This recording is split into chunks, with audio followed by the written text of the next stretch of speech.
We take you live now to our Abuja studios. Linda Akigbe is standing by. Hi Linda, what do you have?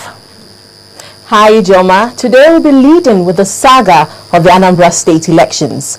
The All Progressive Congress has asked the Independent National Electoral Commission for an outright cancellation of the November 16 Anambra governorship election. In a petition addressed to the INEC chairman, the party's interim national chairman, Bisi Akonde, cited irregularities and non-compliance with the provisions of the Electoral Act during the conduct of the election. Mr. Akonde also requested that INEC should jettison the planned supplementary election and conduct a fresh one, while the State Resident Electoral Commissioner, Professor Chukwuemeka Onokogu, should be transferred. We respectively demand that the proposed supplementary election be discontinued and the entire election cancelled pursuant to the powers vested in the Commission by the Electoral Act as amended. We further demand that your Commission conducts fresh election to enable the people of Anambra State to elect a governor of their choice, devoid of manifest, widespread, and substantial irregularities. In securing the integrity of such fresh election, we demand that the current resident electoral commissioner for Anambra State, Professor Chukwuemeka Onokogu, be transferred out of Anambra State and a new resident electoral commissioner be appointed to head Anambra State INEC and superintend such fresh election. We also demand that the arrest and immediate prosecution of Professor Onokogu and members of his syndicate involved in the electoral fraud that has brought odium and ridicule to Nigerians in the eyes of the world. These are the ways to rebuild public confidence in your commission and restore the irregularity of the electoral process. The problems associated with the Anambra governorship polls continues to be the talking point in fora both in Nigeria and abroad. The Independent National Electoral Commission, INEC, has told a forum in the United Kingdom that the problems encountered in the polls is not an indication that the Commission is incapable of conducting credible elections in 2015. This was the stand of the Commission at a lecture held in London on Nigeria's electoral process in 2015. Keynote speaker, the INEC chairman, was absent owing to the Anambra controversy and was represented by his special advisor, Professor Mohammed Kuna, who attempted to douse the concerns of the international community regarding credible elections in Nigeria. Our London correspondent Doris Okenwa reports. Nigeria's electoral process was the center of attraction. All eyes were on the Independent National Electoral Commission, INEC, at the Universities of London lecture series. Coming on the heels of the turbulent Anambra elections, the representative of the Commission, Professor Mohammed Kuna, tackled the theme, explaining Nigeria in the emergent global order, the road to 2015 general elections. He started by pointing out that the mistakes of past elections, particularly 2011, will not be repeated in the future, 2015 in point.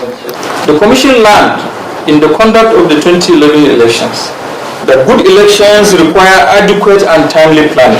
Another lesson the Commission learned from 2011 is the importance of openness in managing elections. Well, the just concluded controversial Anambra elections dominated the discussions, of course, as it is often difficult to make future plans without addressing the present. When you look at what's gone on in Anambra State in the last week or so, which of the lessons did you anticipate that as a commission, and which of the lessons that you outlined in that lecture would you say this speaks to? What does that actually tell you about what's to come in 2015? INEC, however, insists that the commission was very prepared for the Anambra elections. Certainly, there are lessons, that already pointing to the question of the attitude of the political class that we said, because we don't believe that this officer, particularly in Idemili North local government, could have done what he did on his own. Some Nigerians in diaspora seem rather doubtful of the country's electoral process. If you take the case of Anambra State, for instance, into consideration, it does show that INEC need to properly be in control, because it also shows that they were not able to take charge of the process. Meanwhile, prosecution of electoral offenders remains a spanner in the wheel of elections in Nigeria, among other issues like poor voters' education. Doris Okenwa, Channels Television News, London. A protest organized by a coalition of civil societies to compel the federal government to fulfill its responsibilities to citizens has been dispersed by the police. Women's groups and other civil society organizations in Abuja were boarding a bus to convey them to the takeoff point of the protest when policemen fired tear gas to disperse them. One of the organizers, Tunde Aremu, describes the incidents as a violation of the protesters' human rights. Young men and women from various civil society organizations at the Millennium Park, the meeting point of activists planning a protest on the need for government to address issues hindering the nation's development. Last year, the general report back every time. But few minutes after they had entered the bus to convey them to the starting point of the protest, tagged Peace Walk Against Impunity, armed policemen fired tear gas to disperse them.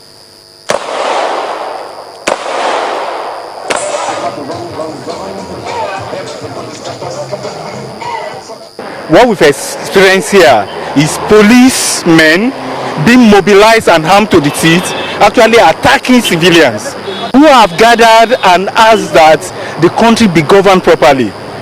Nigerians, particularly women, you could see a lot of them, women who feel concerned for the way the country is being run, who are asking that the state of impunity in the country be stopped, that the state of corruption, the state of mismanagement of our affairs in the country be stopped. You find out that policemen are attacking them, throwing tear gas right into their face. Even those who are in buses, they were shooting tear gas into the buses. Carrying placards with 7 inscriptions, the protesters called on the legislature and the executive to tackle corruption, poor budgetary allocation to key sectors of the economy, and poor infrastructure. We want a situation where the National Assembly's budget should not exceed 50 billion naira. That's the starting point. We are particular about the National Assembly because it has the power to supervise and have oversight over other arms of government. So if they put their house in order, they will now have the legitimacy and moral authority to now do their oversight. Number 2, we are saying a situation where government officials refuse to make our hospitals work, but when they have a headache, they run to foreign medical centers. We want that to stop. Let everybody be treated in Nigeria, then they will make sure that the hospitals are working. Organizers of the Stop Impunity Nigeria say they remain undeterred in ensuring that government lives up to its responsibility of making the country a better place for all citizens. The International Investors Council meeting is unable to feature in the sessions, and this is due to what his close aides call ill health. According to the presidential advisor on media, Dr. Reuben Abati, the president is indisposed and has taken precautionary medical measures to check an undisclosed ailment. The presidency has assured all Nigerians that President Goodluck Jonathan's condition is nothing to worry about, as it is not serious, and that he is getting appropriate medical attention. The president has taken the advice of doctors and is said to be resting. This morning, Mr. President became indisposed, which clearly shows that he's a human being. We are all human beings. We can become indisposed at any time. And then he decided to seek medical attention, and he's been advised to take a few days rest. And, the statement is very clear that this is nothing serious. It's just a routine medical checkup. And what the president has done is just to take precautionary steps. So it's nothing more than that, and there's no reason for the kind of speculations that I've seen in some sections of the media.